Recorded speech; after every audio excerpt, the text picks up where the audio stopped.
contentezza stasera, 3 punti guadagnati in maniera meritata dalle nostre fortissime civette. Il nostro Savarov direttamente dalla Cecenia. Sono arrivato dalla Cecenia in questo momento.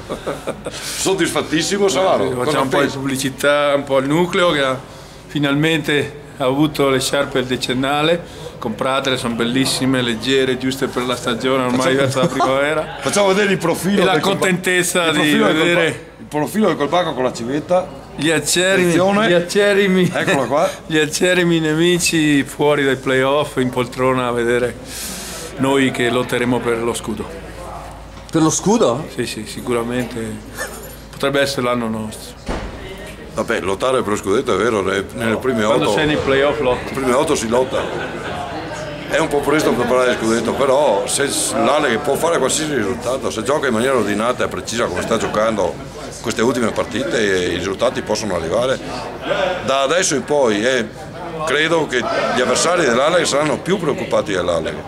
Chi troviamo nei playoff, chi troviamo sarà più preoccupato dell'Ale in campo, perché la squadra, i biancorossi hanno giocato bene le ultime partite, hanno cominciato a giocare con ordine, con disciplina, la squadra è in crescita, il lavoro dell'allenatore si vede.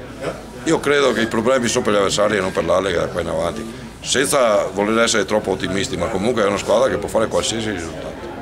Il possibile colpo è Parise dell'Ale, che in queste ore si è saputo un altro nome che potrebbe ripinguare il Giarocco, confermatissimo dopo queste prestazioni.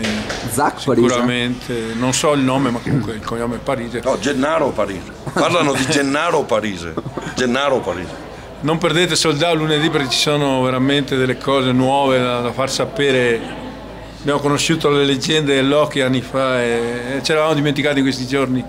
Purtroppo abbiamo tanto da parlare e ci dimentichiamo anche le cose. Comunque cliccateci, ascoltateci, perché veramente questa innovazione la volevamo anche noi, come ci è andata la novità, grazie anche al super Ramazza. Savarov, le bombe dalla Cecenia. Sì. E pizza Cremlino. Date a mangiarla. Pizza Cremlino a manetta. Da Silvio c'è già, e chi la vuole la domanda sul mio nome. 40 cm di diametro. Sì, esatto, è più un tagliere che una pizza. Grazie ragazzi. Ciao, grazie. Steve McKenna. Allora Mike, una vittoria sospirata. Abbiamo vinto bene, però quanti brividi?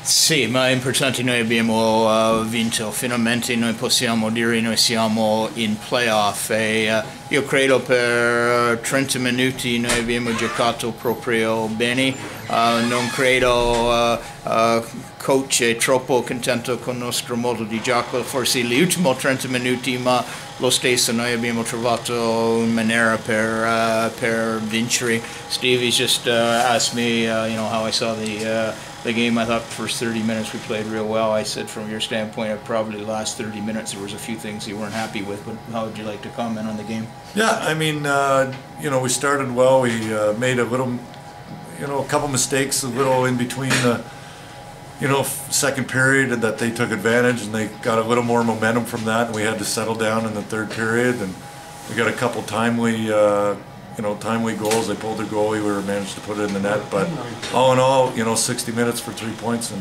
we did it. Sì, più o meno come io ho detto, abbastanza contento con i primi 30 minuti. Nel secondo tempo noi abbiamo perso il disco, un momento non proprio bene per noi e loro hanno segnato. Comunque nel terzo tempo noi abbiamo giocato più sotto controllo e in particolare quando la porta è stato vuoto per loro noi abbiamo segnato un momento giusto. Giusto. Grazie Mike. Grazie.